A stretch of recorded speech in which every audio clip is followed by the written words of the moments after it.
And we are live. And here tonight, we are blessed to have the company of Anna Ellis. She is a semifinalist from the self-published science fiction competition. Anna, welcome to come here with us. I don't know why you did it, but you're here. So let's make I'm happy to be here. Welcome to Lucky episode 77. I don't know why you did it, but you're here. So let's I'm make happy Hey. to be here. That's cool. Lucky episode 77. Does somebody have the? I did. Oh, okay. That was me. I had it open in another tab. Yep. Does somebody have? Okay. I did. Oh, okay. Nope. I guess it wasn't just Had it me. Open in another tab. Yep. Wow. Okay. Do you have it open on YouTube, Anna? Just me. Open in another tab. Yep. Wow. Okay. Do you have it open on YouTube, Anna? Just me. Open in another tab. Yep. Wow. Okay. Do you have it open on YouTube, Anna? Just me. Open in another. I've never had this happen before. There we go. Is it gone? Was it you, Mike? I've never had this happen before. Nope. Still there. Nope. Still there. There we go. Is it gone? Was it you, Mike? I've never had this happen before. Nope. Still Anna, there. do you have it on like in the same room or something? No. Okay, tell you what I'm going to do. I'm going to kick us all out, and we can come right back in and start again. How about that? Okay. Let's try that. I'm going to do. Okay.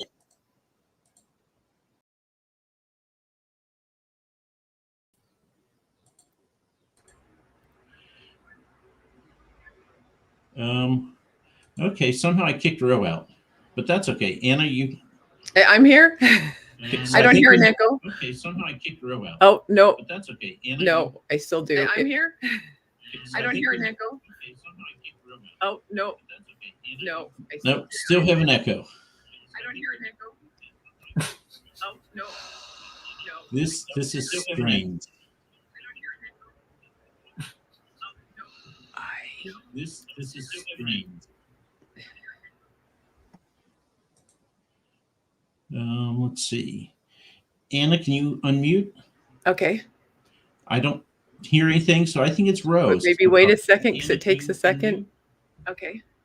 No, it is. It's one of us. Let me. Maybe wait a second because it takes a second. Okay. No, it is. It's one of us. Let Okay. me. Maybe wait a second because it takes a second. Okay. No, it is. It's one of us. Let Okay. me. Maybe wait a second because it takes a second. Hello, Ro. It is not you, so I'm going to try to get away. Good deal. Hello, Do Ro. I? It is not you, so I'm going to try to get away. Good deal. Hello, Do I- Ro. It is not you, so I'm. To anybody watching this farce, we're having some, as you can hear, some echolocation issues. To anybody watching this farce, we're having some, as you can hear, some echolocation issues. Okay, so Anna, I'm going to try removing you for a second, see if that does anything. Okay. Okay, hopefully, although it's kind of hard if we don't have a guest. Okay, there's the problem. Hard if we don't have a guest. Nope, there was the echo. There's the problem. You know what? Let me try signing in from a different browser. Okay, there was the echo. Let's just say something real quick before she gets back. Yep. So, it's been 77 episodes. We were overdue. Right. Yeah. Don't let her back into the studio right away. Okay. We don't Yeah. have any echo problems here, do we? I don't think we do. I think it was probably on her end. So welcome to Mike and Rose IT hotline, where we are just going to, try to restart it and plug it back in again. If that doesn't work, we'll kick it. All right. Tim says it's only when she came back on. So maybe she just said, fuck it. It's not coming back.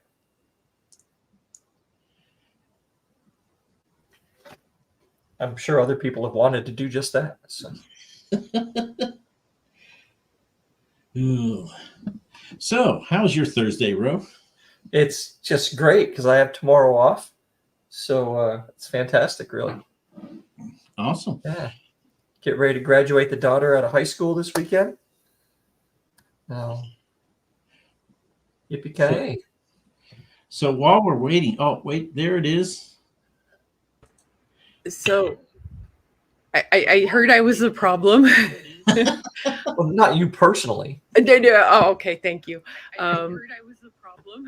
But I couldn't use my other browser because it wouldn't let me enter from Safari, and apparently I don't have Google Chrome.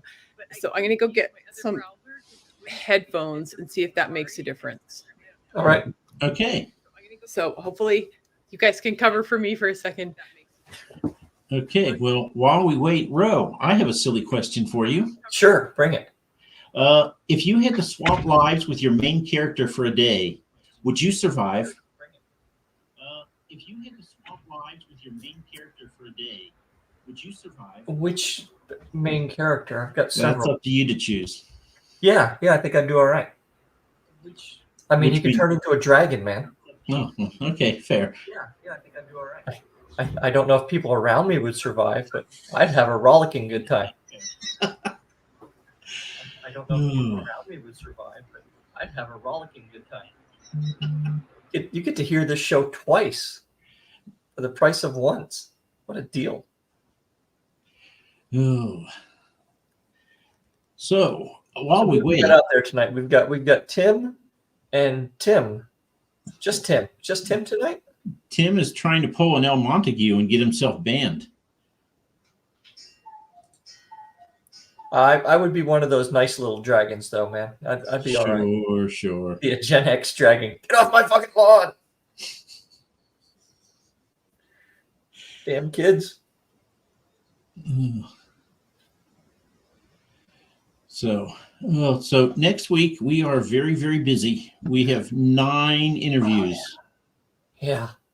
We got what, 4 nights in a row of double interviews? Yep, and then Friday we only have 1. And we're doing that why? We're doing the Spiffbo Blitz with Catherine D. Graham. We have 7 panels. And we will interview Wick Welker on Tuesday, one of the self-published science fiction competition finalists. And then Corey Ratliff, who is a Spiff-No person. He will be on Friday, but the other 7 will be Spiffbo panels. So these are all people who made the cut of 300? Correct. But everybody's still in it right now.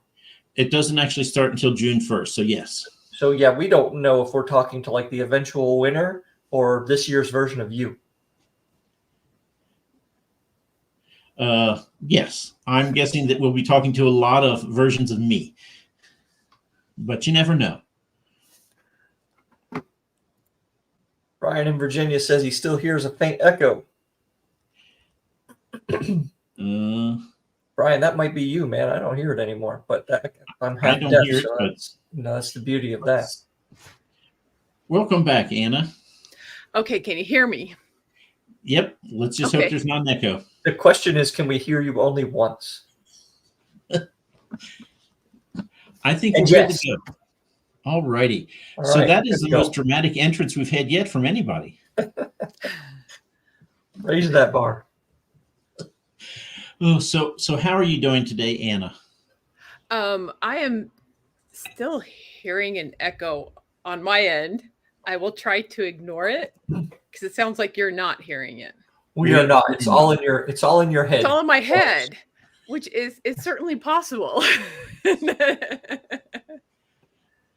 So I want to tell a story. I told you, I shared on Twitter, I think, with you, but last weekend when I was volunteering at the USO, had a family come in and the kid, I said, hey, we have all these books, for free if you want one. And he kind of looked at them and kind of walked away. And I was like, didn't see anything you like, because I never heard any of these. And I said, well, they're all indie authors. I was like, what do you read? And he goes, sci-fi.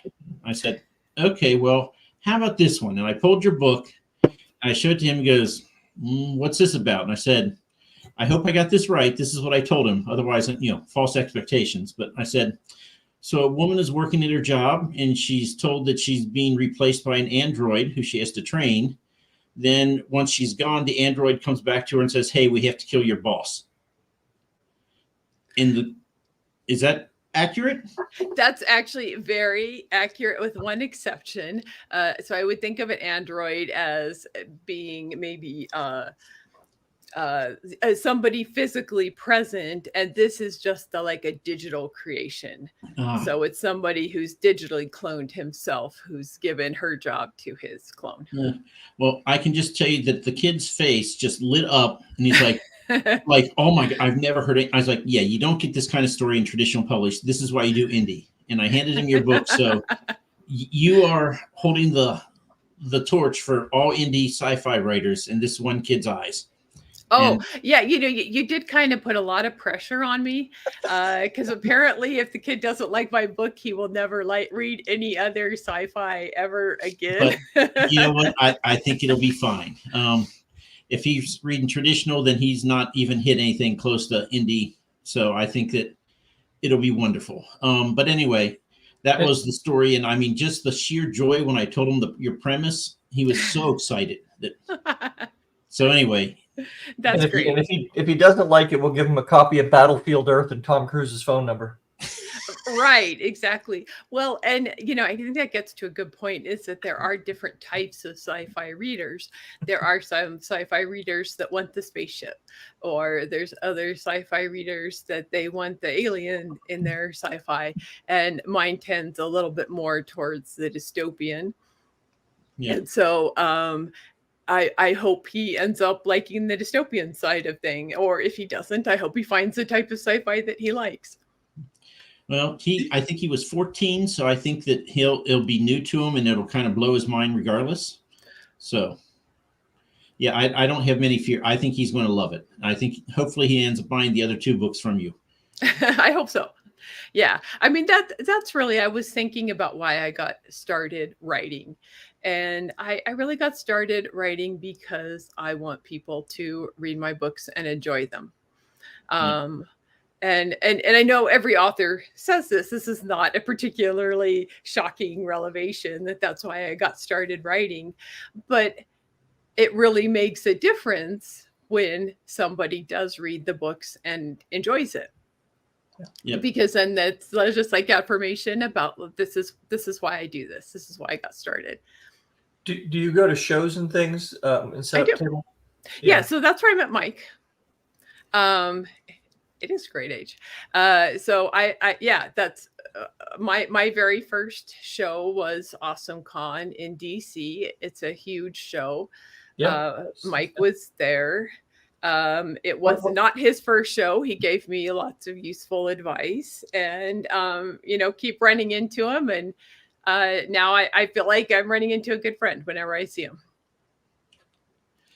And hopefully you did better at Awesome Con than I did. Is that the year I went, or is that last year? No, it was the abysmal year after that. The year I went wasn't great, man. Well, the year I went Sunday, I had 0 sales for the entire day. Ouch, that's a hard Sunday. Yeah. Yeah. So changing the subject entirely, your premise that Mike just read off from you makes me wonder, and this has nothing to do with writing, but if you were going to get fired from a job, but they were keeping you around long enough to train your replacement, would you actually train them correctly? It depends on how much sympathy I had for the replacement, because I don't necessarily want to undermine some poor person who's not responsible at all for me getting fired. So in that case, I might actually train them properly. And I've left jobs where I've been unhappy with management, but I've still tried to leave the job, leave my work or leave notes behind and leave it in a good place, because I guess I don't know exactly why I do that either. Maybe I just feel obligated, or maybe I do it because I feel like the work is still important.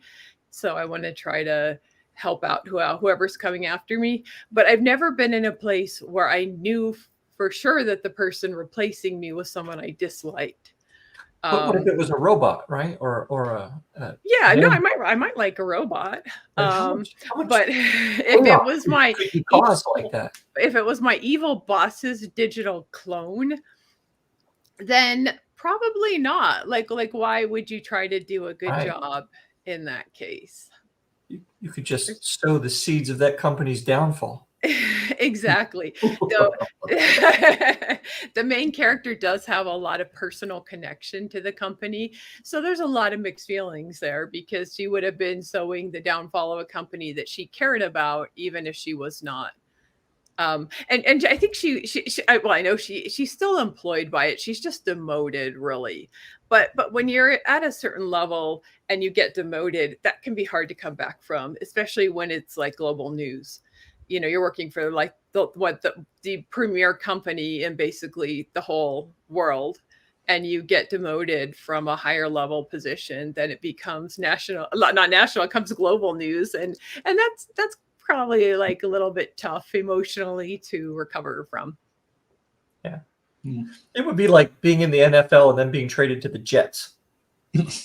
I really cannot comment on that, and I would not want to offend any Jets fans by agreeing with you. Jets fans, whatever, they'll get over it. They know. No, it's more like they'd be demoted to Canadian Football League.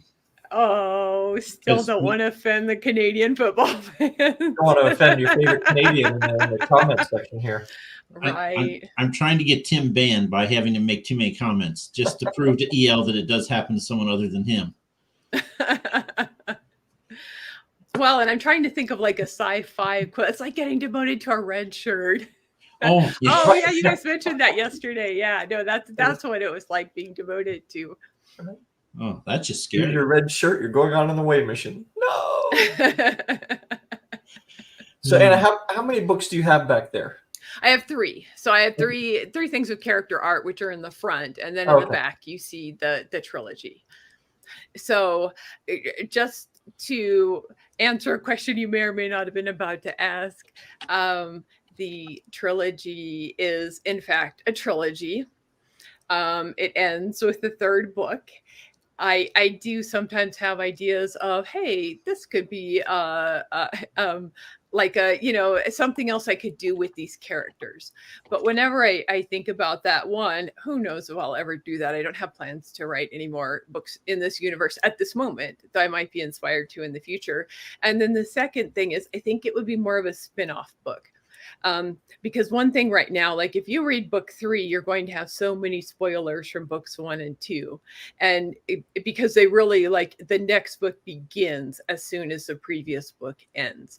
And so you might feel like you're walking into the middle of the story. So if there's ever more books, there'll be more like tie-in books that, you don't necessarily have to read the other books to understand the other books if I write them. So, quick question. Okay. So you planned on writing a trilogy all along, and you wrote a trilogy, and I did. It didn't expand to more books? Well, at one point I did think I might write a duology, and I thought, well, that will be like perfect because everybody writes trilogies or says they're going to write trilogies. And I thought I'll be unique and I'll write a duology. And it just didn't happen that way. It was odd to me because it felt very much like the storyline worked as a trilogy. By the time I had fully thought about each piece of what I wanted to do, there were 3 clear, distinct stories within this overarching larger story. So it just naturally turned out to be a trilogy. And it just seemed a little bit ironic to me because I feel like everything's a trilogy, but really that's what the story needed. And when did your last one come out? Oh, it's coming out June 1st. Oh, okay. Yeah. So it's just getting ready to come out like next week. 2 weeks. 2 weeks. 2 weeks. Wow. Yeah. Okay. And what's it called? It's called Panacea Omega. So the trilogy is the Panacea trilogy. So you got a copy of it right there that you can hold up? I do. Yes. Oh, yes. Thank you for reminding me. This is actually a proof copy. So Amazon puts these on. I don't have official copies yet because they're still reading the proofs. But here it is. This is the picture.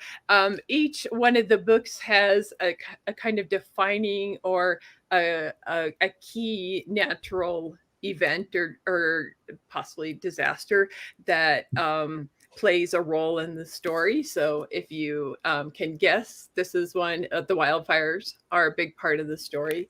And in the first book, it's dust storms. In the second book, it's rainstorms. That is a pretty chunky book. It's 363 pages. How many words?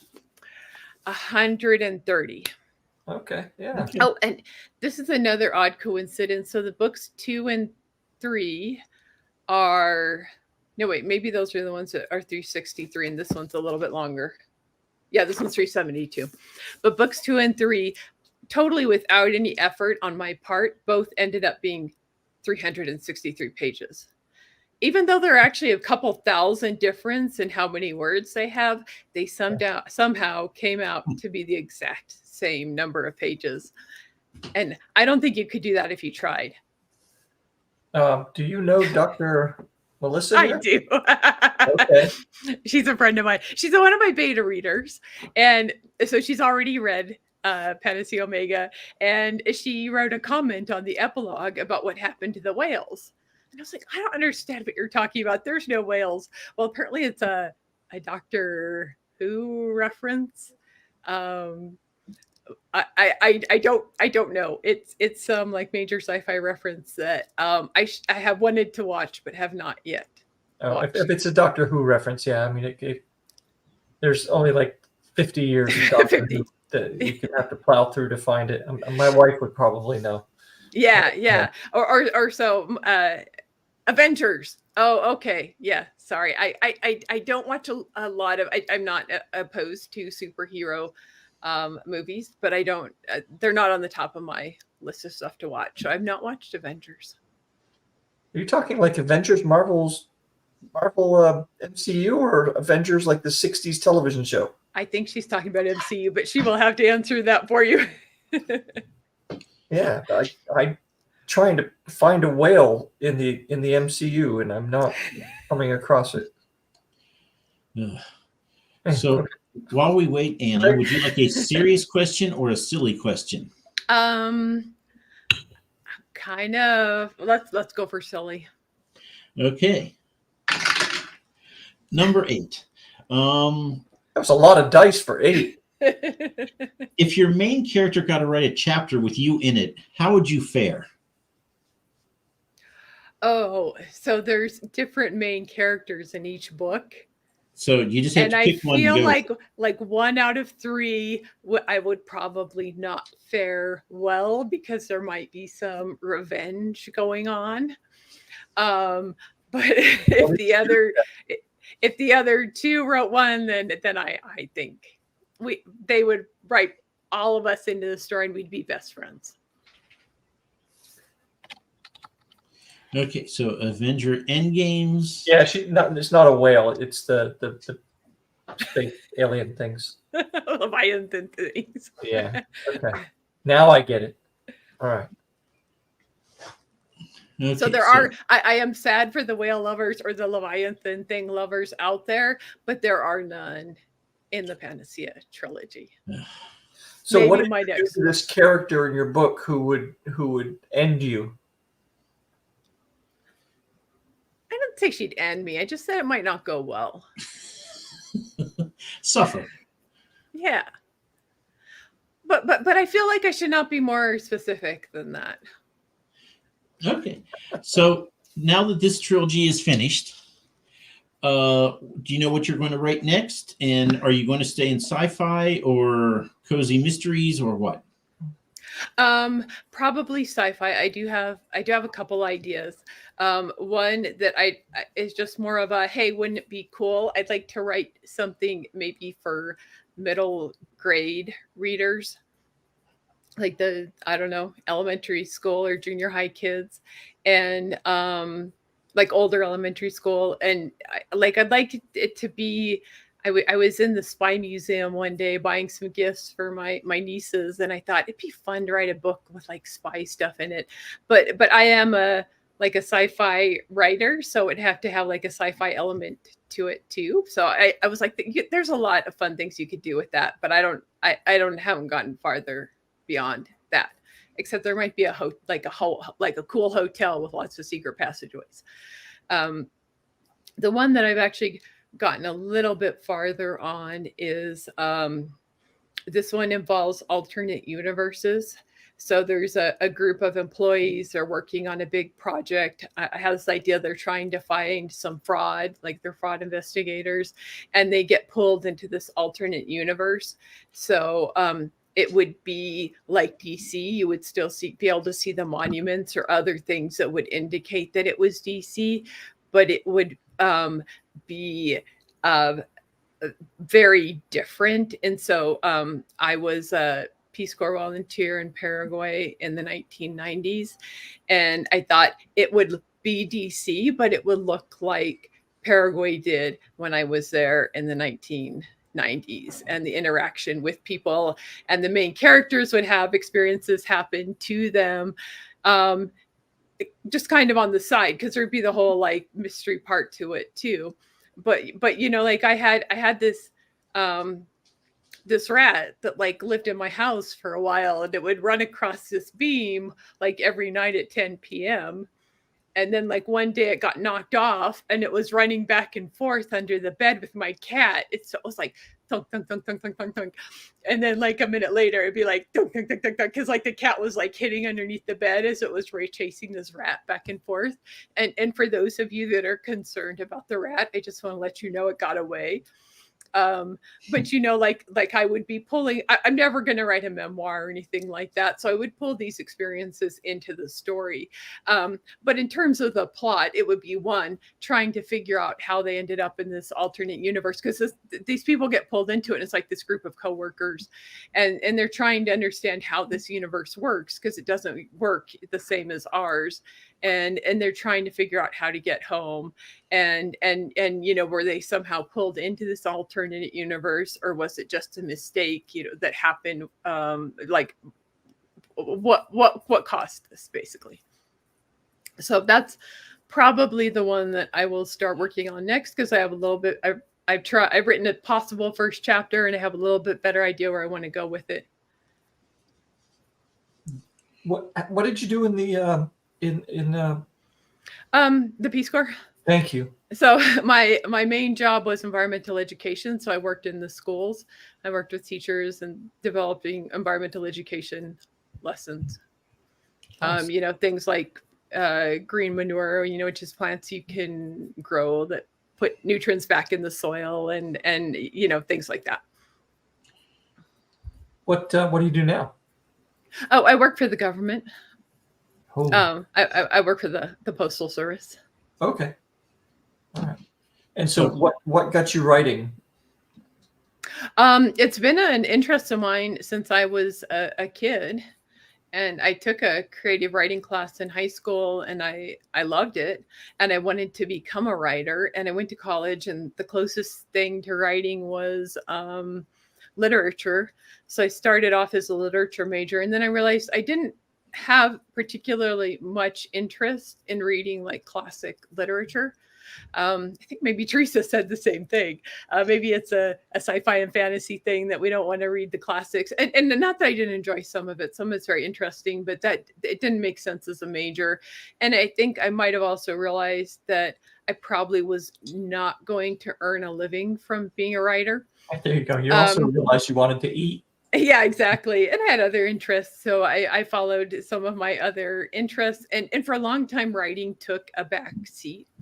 I didn't do any of it. And then about, 14 years ago now, I had a dream. And when I woke up, I was like, this dream would make a really interesting novel. And it was a dream where there were these two groups of people. There is this one very technologically advanced society in the future, and this is all in the future. And then there was also this other society that was isolated, that just used older technology. And I had to help these two groups interact, because the very advanced technologically advanced group didn't know how to get by in this kind of lower tech area. And so the idea kind of simmered for maybe 6 years. There was like a time travel element to it. And it just wasn't working. It wasn't working. And then I realized that if I dropped the time travel element, that it did work, because with the time travel, it was like this person was coming from the past to help these two groups interact, and and so the and so it was, but it was always like this person from the past was really competent and the people in the future were kind of incompetent, and so that just really wasn't working. So when I dropped the time travel piece and just had these people prepare a little bit more to travel to this low tech area, it really started working, and I was able to start writing on it then. And I rediscovered my joy of writing, and I hope to keep doing it, indefinitely. So basically, you've written a story where you've taken someone out of like San Francisco and dropped them into Amish, Pennsylvania. Yeah, I think that's right. So sometimes the low tech area does get compared to like Amish country, and I think that's probably a good comparison, because it is a group of people who are choosing intentionally to use tech that's not modern technology. Now, for the people in my novel, they use pre-2005 technology, because that's about when smartphones started coming out, and they really saw the smartphones as being this dividing line, and how people started relating to and using their technology. So it doesn't quite 100% parallel an Amish society, but it's very similar. And also the thing is you can't really, or it's very difficult to exist in today's world if you don't use modern technology. Like imagine trying to be one of those people who don't have a cell phone or who don't use email. And like how do you order anything? What happens when you go to the doctor's office and they want your email address, or they make you sign up for their, portal or whatever? It's like almost like you can't exist in today's world without using that advanced technology. And so to do that, these people have isolated themselves to a much bigger extent than the Amish have. So certainly the Amish, like, they maintain their communities where they can use their technology or lack of technology. But the people in my novel are very isolated, and then they also don't allow their people out, and then they don't allow the people from the more advanced technology world into where they are. So kind of forcibly isolated then. Exactly. And to do that, they also I don't think this is technically a spoiler. I think it comes up pretty early in the novel, but they also lie to their kids, because they feel like the kids would be tempted by this advanced technology and want to leave if they knew it existed. So they tell the kids that the rest of the world has been in a nuclear Armageddon, and that's why they don't leave. Okay. So you strike me as Gen X or close? Yeah. Okay. I'm proud. I'm proud Gen Xer. Hey. So it seems, if I'm reading TikTok correctly, that many of the youngins have a problem with pretty much everything, but specifically with like the thumbs up emoji and commas and periods in text messages. Have you? You're both looking at me like I'm from the movie. I have heard some of those things. I worry that I use too many exclamation points, and I was told by somebody, no, use all the exclamation points you want, because that's how you make your message sound friendly. Just don't use a period. Don't use or a period. comma. Just don't use a period. Yeah. You're triggering them. Little darlings. What else did somebody tell me recently? I don't know. So the New York Times recently had a quiz that said, like with your, I don't know what they called it, but like when you text an email, or are you more, what generation are you more? And with me, I kind of borderline like, Gen X, Gen Y. But, they ask you things like, do you put more than one sentence in a text message? And sometimes I do, and sometimes I don't. It just depends. Oh, my daughter will text me like 8 times in a row. And I'm always, it's like, just write a freaking sentence and put a period and start a new sentence. And, just make my phone bing once as opposed to bing, bing, bing. Driving me insane. Now you know the secret. If you ever really want to like get me off my rocker, there you go. Send you separate. Send me a separate sentences. Yeah. Like 2 words each. And you know what? I try to be like, it's okay for me to be who I am. If I want to put 2 sentences in one text message, I'm going to put 2 sentences in one I want to use proper English with grammar. My God, I'm doing that. Exactly. So I'm going to get a phone that's registered to Captain Janeway, and then I'm going to and then ding you like 8 times in a row.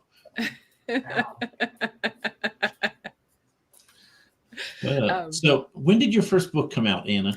It was 2022. So actually just this month, it's been 2 years. All right. That's a pretty good clip. So a book a year? I guess so. I mean, some people do multiple books in 1 year. Yeah, but we like good books. Yeah. I mean, it helps. One advantage of being an indie author and not being under a contract is that sorry, lost my train of thought. Oh, I can finish my books once I think they're ready. And I know with the ending, so one thing I wanted to do before I published the first one is to have a pretty good idea when the entire trilogy was going. And I would have finished the whole thing because I wanted to make sure if there was something I needed to change in the first book or something I needed to set up in the first book, that I had already done so. Now, when I got to the ending of Omega, the one's just about to come out, I realized I didn't know exactly. I knew overall what I wanted to happen, but I didn't know the details. And so I went ahead and published the first book, and and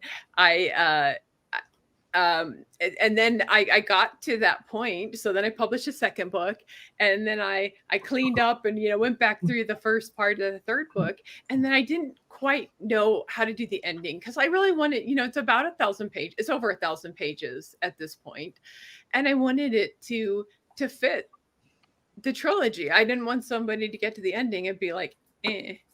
And I didn't want to just phone it in. And I feel like if I'd been on a contract and, they had said, okay, I need your book by the end of this month, I would have had to do that. And instead I I'd wanted to publish it last fall, but I took probably an extra half a year, just thinking about that ending and trying to make sure that I got it right. And I in some ways, I'm still a little bit nervous that maybe I didn't quite get it right, but I feel a lot better than if I had published it way back when. And I feel pretty good about it. It's just that normal kind of writer, second guessing myself and, could it have been better sort of thing at this point. But I was happy to go ahead and move forward with publishing it. So your first book, Panacea Genesis, that is in the science fiction, the self-published science fiction contest? Yes, it is. So that's going on now. Right. It is going on. My book is no longer in the contest. So it was a semifinalist, but they have now selected their finalists, and my book was not selected as a finalist. So did you get to know any of your competitors? A little bit of chatting back and forth. A number of us followed each other on Instagram. I don't feel like I got to know any of them super well. Do you use Discord? Oh yeah. No, we have a Discord server. Yeah, there's time going back in Discord. Thank you, Tim. A lot of supportiveness between the authors, sharing resources, letting them know about events that are coming up, offering even to put books or bookmarks on. Somebody say, "I'm going to this event. I'll put out your bookmarks." So it's overall a pretty supportive community.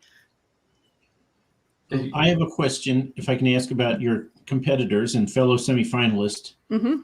Did you talk to JCM Byrne much? Oh, no, I have not. Oh, okay. I was going to say, because if he did, he would be cracking dad jokes all the time. That's what he does.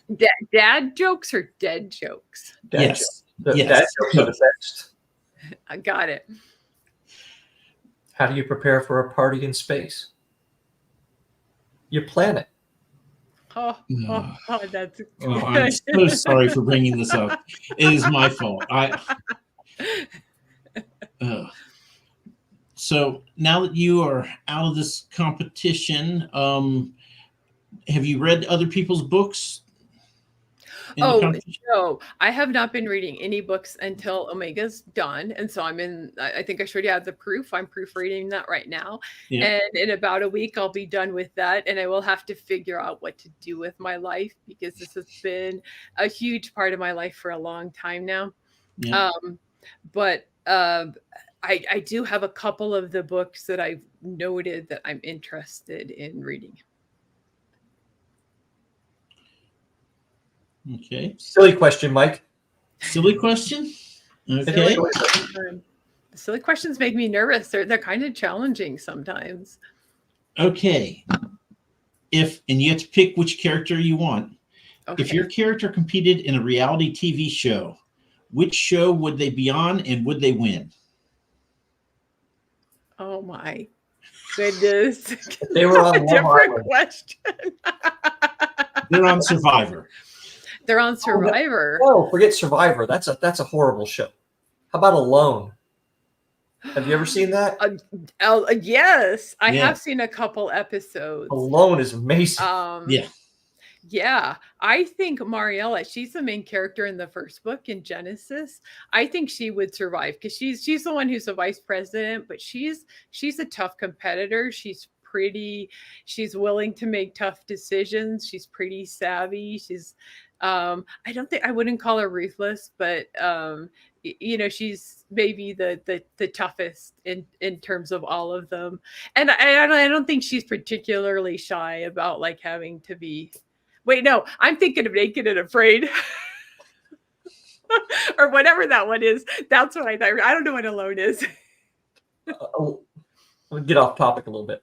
Alone is a show where they take like 10 or 15 people. They bring them to like some God-barren place on the planet, right? Alaska, Newfoundland, down like freaking Argentina or Chile or something, right? Patagonia. And these are people who know what they're about, right? They're not fools. They're people who know what they're doing. And then they drop each of them off at a various point with nothing but like 10 items and some stuff, some very basic stuff, and a bunch of recording equipment. Okay? And their job is to survive. They have no food. They have no shelter. It's almost always done like it starts in like late summer, early fall. So winter is going to be an issue. And the last one standing, and they can't see each other. There's like no other people. The last one standing gets like $250,000 or $500,000, whatever it is. Wow. But they have to record themselves the entire time. So they have to like build a shelter. They have to find food, kill it and grill it. And they don't know how long they're going to be out there until eventually someone comes out. They do like weekly health and safety checks on them. Only weekly. Until you could be dead for a long time before somebody showed up. Right. Until someone comes out and says, "You've won." Wow. Right. They don't know. They just don't know. And they win by sticking it out the longest. They win by surviving because they got a little phone, right? At any time they can call and tap out. Okay. They just call up and say, "Oh yeah, I'm done." So they don't die. I would hope. Nobody's died yet. Yeah. Okay. Now there are some people who have been in pretty rough shape. Yeah. Yeah, I believe that. By the end of the show, they've lost like super weight, and then like they're just like, oh, they're hanging on. Yeah. And they're like, "No, I can stay another month." And they're like, "No, you can't." Medical check before, like, yeah, you're done. Yeah, once you start to kind of like lose touch with reality, you're not making the best decisions. There are things, right, where they say if you've lost, X percentage or whatever of your weight, or there are reasons that they will they'll pull you out. Pull them out for medical reasons, right?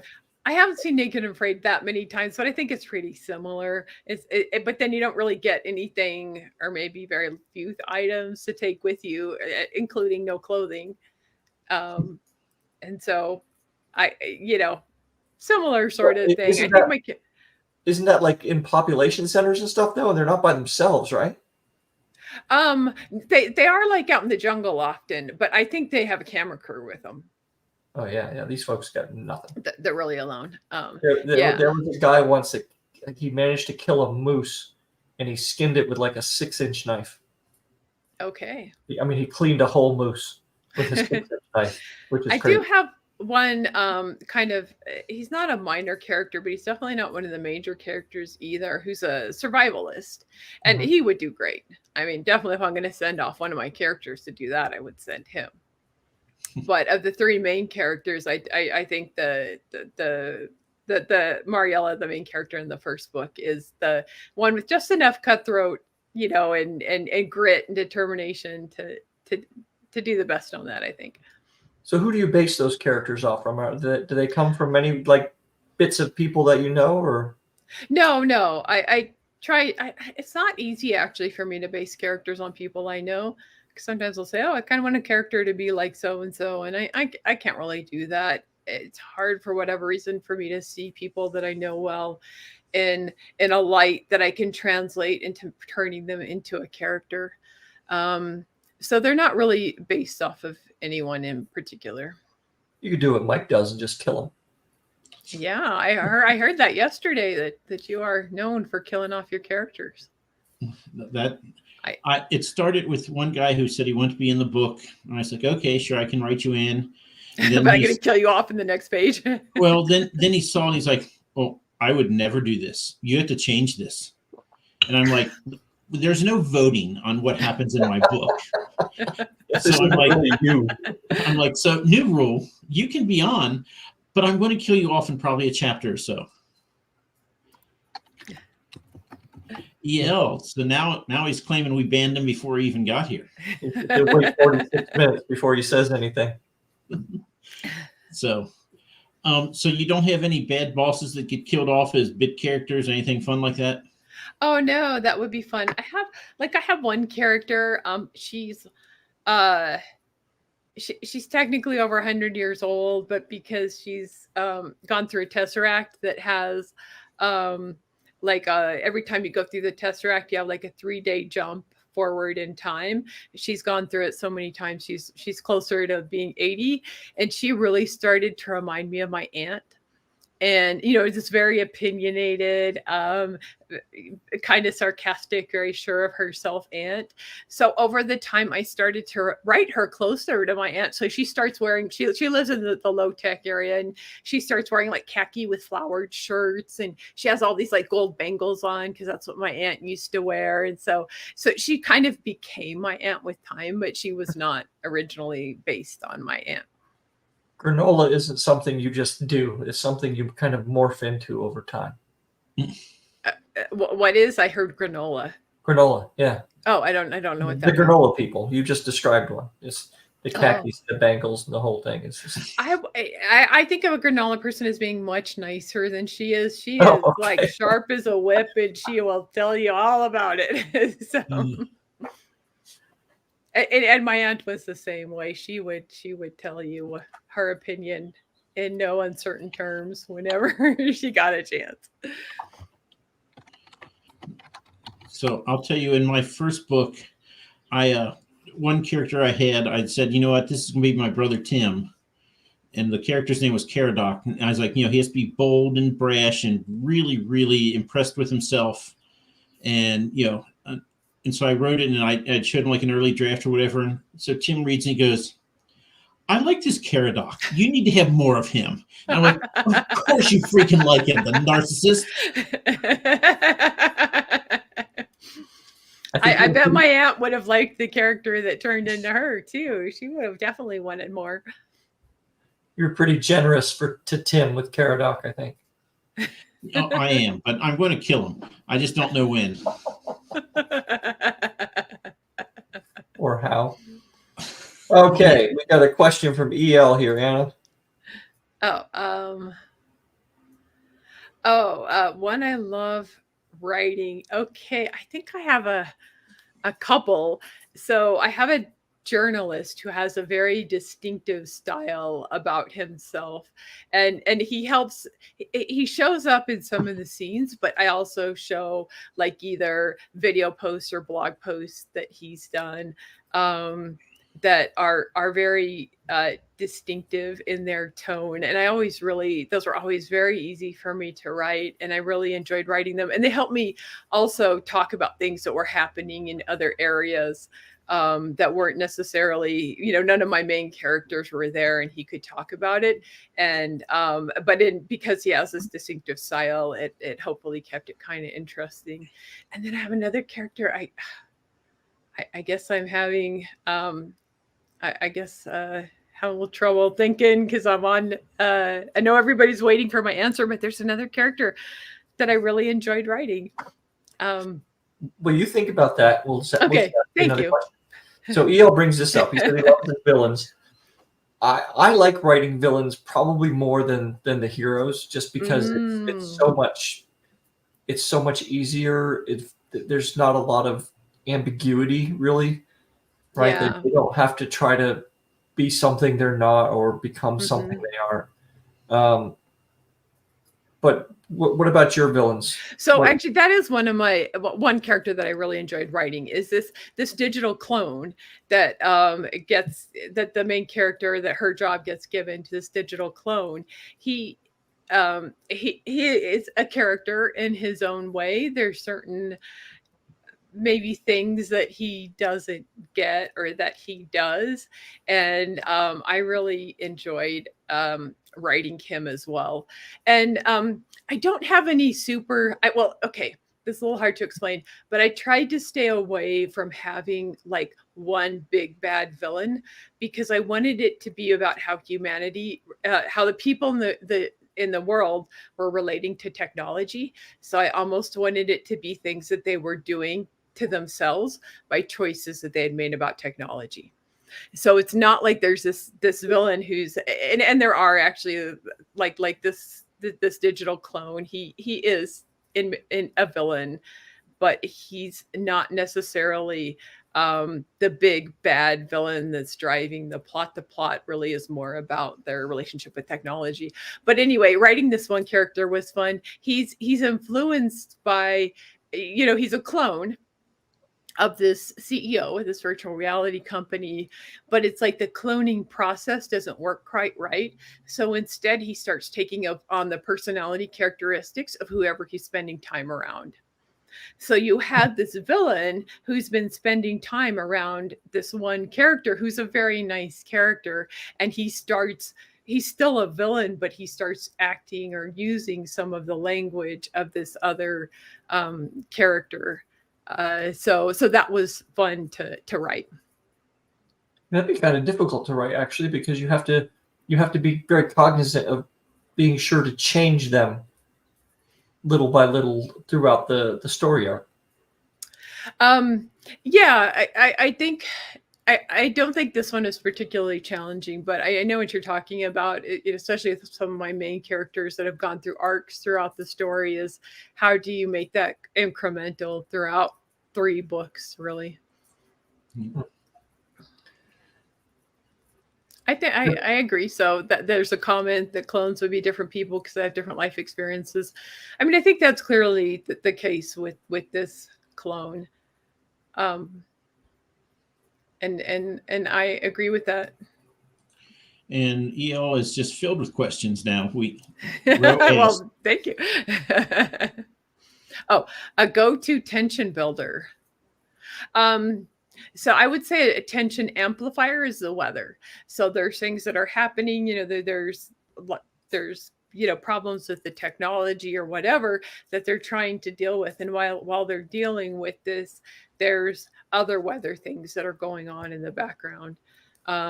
So either they're having to deal with like walking through really heavy mud. And if you ever walked through mud, especially actually when it's starting to dry, you can get like an inch stuck on the bottom of your foot. Yeah. It can become very difficult to walk. Or for example, they might be stuck in a small place while stuff they can't control, while they're waiting for some particular weather event to pass over. So, you ramp up the tension and then you stick everybody into a small enclosed space, and they have to like be with each other for, hours afterwards because they can't leave due to the weather. And we all know how horrible it is to be with a bunch of other people for hours on end. Well, yeah. You just described Comic-Cons. I'm really surprised Comic-Cons work as well as they do, with the number of people there who will freely admit that they don't like being around other people. It is genuinely one of the friendliest places that you can go and just do whatever damn weird thing you want to do, and nobody cares. Yeah. Well, and but the thing is, you can also be around other people and yet kind of keep to your own space at a Comic-Con, either, through your costume. You could wear something with a mask, or you can just kind of step back and observe, and people will let you do that. And EO has yet another question. I find action scenes challenging to write. I hope I don't want to say that because then I don't feel to be disappointed. And I have heard people say that they felt like that especially like as you get into the second half of my books, that the action really does pick up, and then it becomes suspenseful and gripping. But this idea of like, so and so threw a punch and somebody else fell to the ground or whatever, sometimes I struggle with like, how do you dramatize that, especially if there's a lot that's going on. Yeah, I'll tell you, the best advice I ever got about the fight scenes was actually J.R. White, who was on a month ago, and he was an MMA fighter for a little while. Now he's apparently an MMA coach. And he's like, if you're not talking boxing or MMA, a fight's going to last 30 seconds or less, because whoever connects with the first real punch wins, because the other person will not have time to, come back. Because, right. So, and it's not like I can take a punch and keep fighting. If I take a punch, I'm going down. So he's like, these people that have 10 pages of fighting, he's like, it's just monotonous. So, I mean, he's always said, if you want to be true, make it short, make the whatever hit be a brutal one and maybe a second one to finish them off. But he's like, it should not take you more than a page. If it takes more than that, then you're belaboring it and people are just going to be like snoozing, because, I don't care about if it's a left uppercut or a right. Hey, I'm like, I don't care. Yeah. So that's a good point. And my novels don't do that. So I am happy to say that I have followed his advice, more so because I don't really want to I don't have an interest in writing 10-page fight scenes. I know people enjoy the fights. Like, I feel like for some people, for them, they feel like fights almost like how I feel like about ballet choreography. Like, where I like watching it happen, but when it comes to fights, I don't particularly like. If I'm watching an action movie after, the chase scene or whatever has gone on for like a minute, I do tend to lose interest somewhat. Yeah. So, so I don't really do that in my novels either. It's more about the emotion, how do they feel when you can't, do that, but for so long before you're like, okay, I'm tired now. Someone just has to fall over. Right. As a reader, I generally will read every word.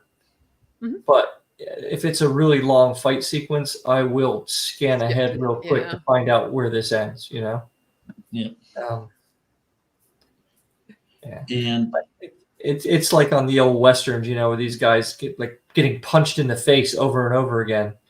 And then, they get up and there's might be like a little blood, but there's no bruises or anything else. So it's like, I don't know. Every time anything's ever happened to me, there's always like a bruise that shows up pretty quickly. It's a little bit unrealistic. Yeah, that can sometimes ruin tension because you're like, okay, you're bulletproof.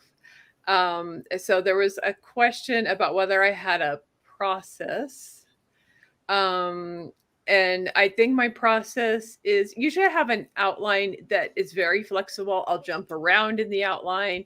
So, I have an idea where I'm heading And I actually have kind of though started to do my outline more in order because I realized I was writing scenes later on, and then by the time I went back and wrote the earlier scenes, that changed the direction a little bit, and so then I was having to change the scenes that were farther on in the novel. So I've tried to and as well as like sometimes they'll be building off of those earlier scenes, so I have tried to be a little bit more linear in my writing.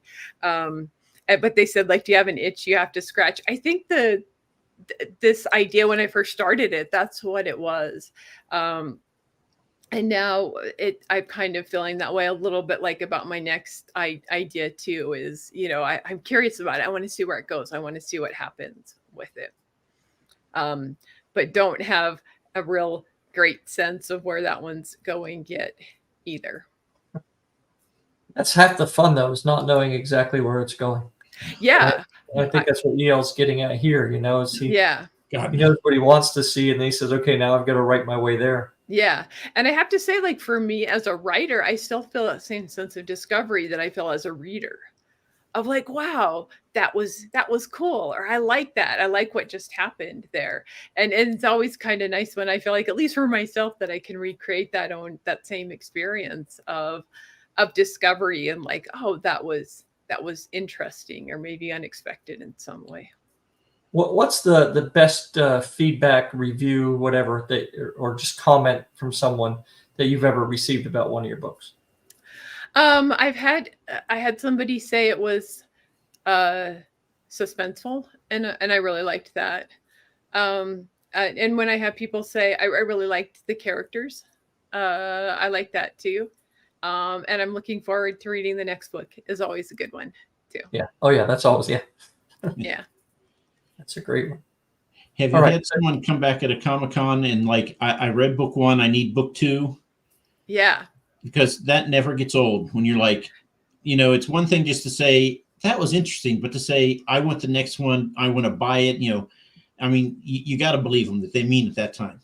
Yeah. I had a guy who came back and he bought book 2, and then I saw him at another con, and he asked me if book 3 was ready, and I'm like, no, it's really close, but sorry, it's not quite ready. And then he was kind of funny because he didn't talk to me much, but then he came back the next day and he's like, oh, did you finish it last night? Like, what? That's not how it works.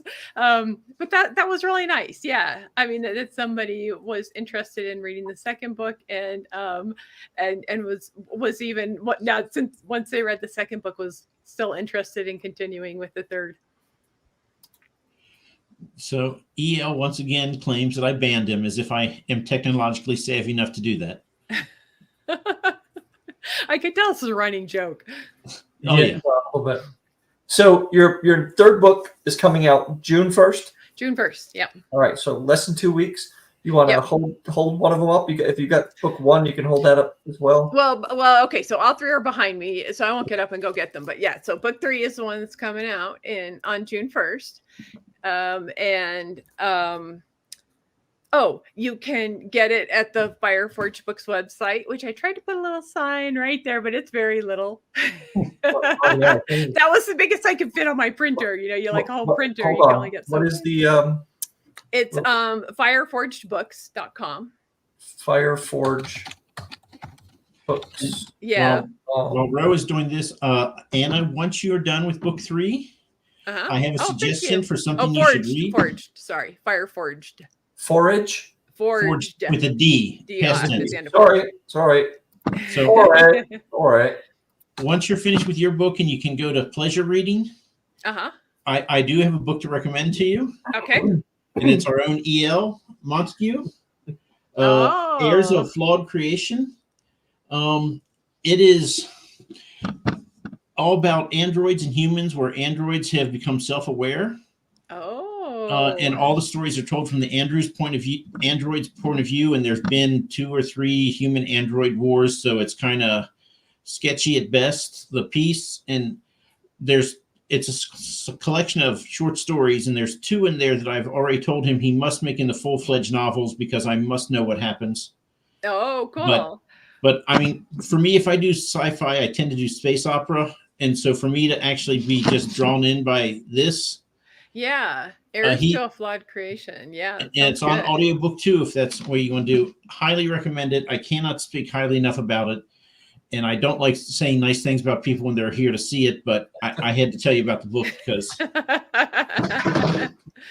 Well, and I also have your book, Mike, so I have to get to that too once I start doing reading.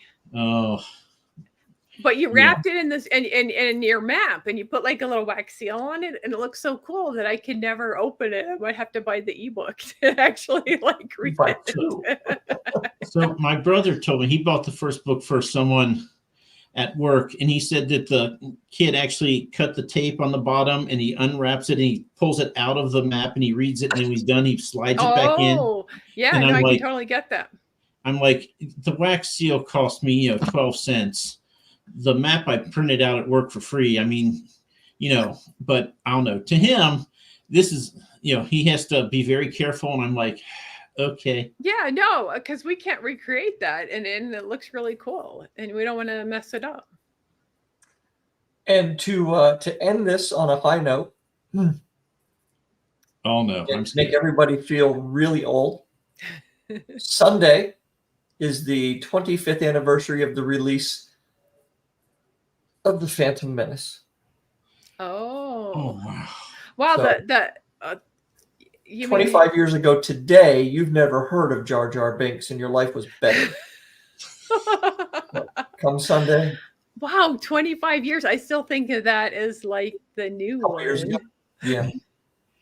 Yeah, I tell people at work the 80s were 20 years ago. I don't care what the calendar says. Yeah. It feels like it. Wow. Well, keep writing and you can stay young forever. Yep. Well, this has been a lot of fun. Thank you, guys. Yeah, thanks for joining us. Thanks Mike, for classing up the show. Mike, we have a couple days off, right? We do. Next week, we're going to be going like crazy, but. Yes, next week starting when? The 20th? No. Monday, whichever day that is. That's 20th. The 20th. Yes, we have 2 episodes, Monday, Tuesday, Wednesday, Thursday. I have a cuckoo clock, yes. It doesn't keep good time. That is a good way to remind yourself what time it is. Time to 8:07. So, yes, we have 9 shows coming up next week. So, Ro and I will see a lot of each other next week. So Monday through Friday or Monday through Thursday next week, it's a show at 7 and another one at 8:30. Yep. Wow. So good job, guys. We'll give ourselves like a time for a quick break between them. And so set your calendars accordingly. 7 and 8:30. Oh, Mike, did you have something you wanted to say for 500? Oh, I don't have the thing, but yes, if we get to 500 subscribers by the end of the year, I am going to get a tattoo on the back of my head of a little stick person pushing a lawnmower, and you'll see the hair like being blown off. So if we get to 500 by the end of the year, that will happen. I thought you were going to get a Bald&Balding tattoo of your the little lawnmower over his head is so much better. That is pretty clever. Yeah. Yeah. So and we'll do a live stream from the tattoo parlor. Is that it? Yeah. Oh, Anna, we should probably tell you. We told Teresa last night, so you probably heard. But Crash City Con, if you have a chance to do that, it's in they are desperately wanting more authors to show up, and they're going to have author panels. And since they have so much space, Ro and I are getting our own room for Bald&Balding live recordings. Okay, I'll look into it. It's They're obviously desperate. Yeah. Roanoke the last weekend in August. 23 to 25 August. Okay. And it's $85 for a table for 3 days. Okay, that sounds good. I'll check it out. So if you can be there, we will be there and we can interview you again. Oh, wow. Yeah, that's tempting. Thank you. Live and in person. Yeah. That's right. All right, everyone. Thanks for hanging out with us again. And thank you, Anna. Good luck on your launch. All right, thank you. 2 weeks from now. It's all very exciting. And then you can get on to what's next. That's even more exciting. It is. Yeah. Thank you guys for having me on too. It's been a lot of fun. Like I said, appreciate it. Right. Appreciate you. Appreciate everybody who hung out with us again. Okay. And, take us away, Mike. Now it's time for everyone to wave awkwardly while we wait for the camera to end. Yay.